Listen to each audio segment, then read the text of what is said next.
Hello, Michael here on a very cloudy and much cooler day than it has been here in Cuenca, Ecuador. I'd like to talk about something that was sparked by a conversation I had with a friend last night, a friend from Idaho. Don't we human beings, when alone, especially for extended periods like this time, like during this time of quarantine, whether we're with close friends, family, our intimate partners, or just with ourselves, our most personal truths, secrets, and shadows come out, don't they? But I don't want to focus on this aspect today. Rather, I want to use it as a jumping off point to show some ways we human beings are beautiful.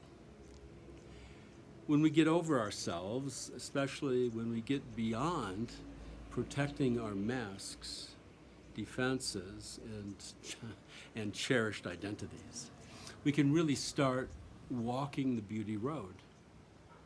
When we are truly comfortable being alone with ourselves is when we start walking this beauty road. Many of us post all kinds of things on social media, right? And I've been paying attention to what has been coming out during this quarantine. Of course, there's a myriad of opinions and emotions about the veracity of this global health crisis. Health measures, appropriate methods to counter the virus, statistics, fear of illness, death, humor, and how individuals are coping. The last thing we need in this world, especially during such times as this, is another opinion. So I'll endeavor to share more observations and less opinions. You be the judge. I've been noticing more and more posts on Facebook of bottles of liquor with messages that the alcohol is how the person is coping with being shut in their homes for so long. I understand that for this person, this is humorous for them. And seeing that I saw several posts of this kind, this tells me that there are more who see this as humorous. The other side of this, though, is that drinking alcohol is a way for some people to deal with having to be shut in with others or just with themselves. Well, as far as I'm concerned, people are free to do whatever they want. But the question about how does the drinking of alcohol or the taking of any substance has to do with staving off feeling uncomfortable, with being shut in, feeling boredom, or just being alone with oneself. Here's an opinion. With even one drink, something is being avoided. I am also seeing all kinds of positive, helpful, and uplifting posts.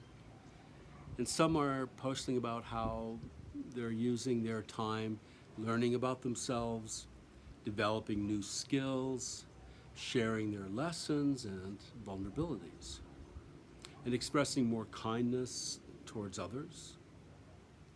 So, we have people whose creativity is sparked by the quarantine. And there are those who are numbing themselves as a way to cope with the situation. Within these two polarities is a spectrum of individual experiences. I do see those who are dealing with this more positively, expressing two things: acceptance and gratitude. These two attitudes are basic soul gestures of giving and taking. When we allow and accept, we take what is given to us and we give our openness and we invite in the world. When we feel gratitude, we give back to what we have allowed and accepted because we recognize a connection and that our growth is a result. Thus, we get deep nourishment. Love, of course, is both the root and flower of acceptance and gratitude, And when faced with adversities and we allow our humanity to come to the forefront, We naturally are creative in our thinking, our hearts open in warmth, and then this is reflected in our deeds. This is when we can see that human beings are beautiful. The quarantine is giving the time and space for us to see more possibilities if we are awake.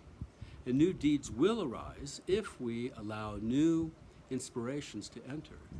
And we can take heart, take courage to act. Yesterday, as I mentioned, during a conversation with my friend Jefferson in Idaho, he mentioned the thought that humans are beautiful. That's what inspired me to talk today. He was specifically referring to how individuals are beginning to see the effects of people not working because of the quarantine, and that this can be purposely continued as an expression of power to change certain societal norms and practices. That the people can find that they have power now. So this power to create anything, to have it maintained and grow, then to have it die is something we can actively participate in. No matter how trying and difficult it may be, it's a beautiful thing. That's what's beautiful about us. The beauty of this is that our power is always with us. It is true, though, that crises are like nodes on a plant. These are junctures at which sudden growth has happened. Collectively, we are at such a juncture. There are many forces working on maintaining the status quo, and there are forces to grow.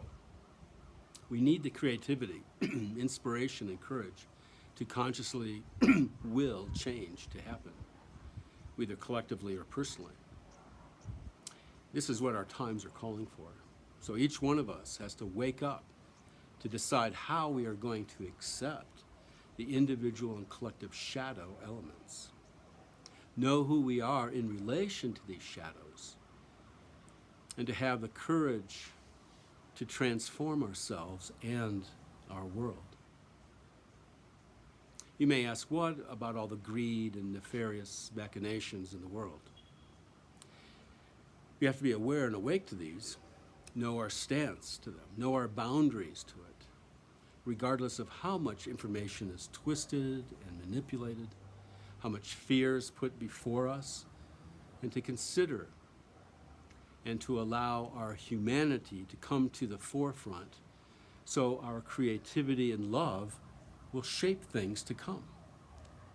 This is our capability and my hope. Blessings to all of you. May you find the beauty in yourself in some way each day.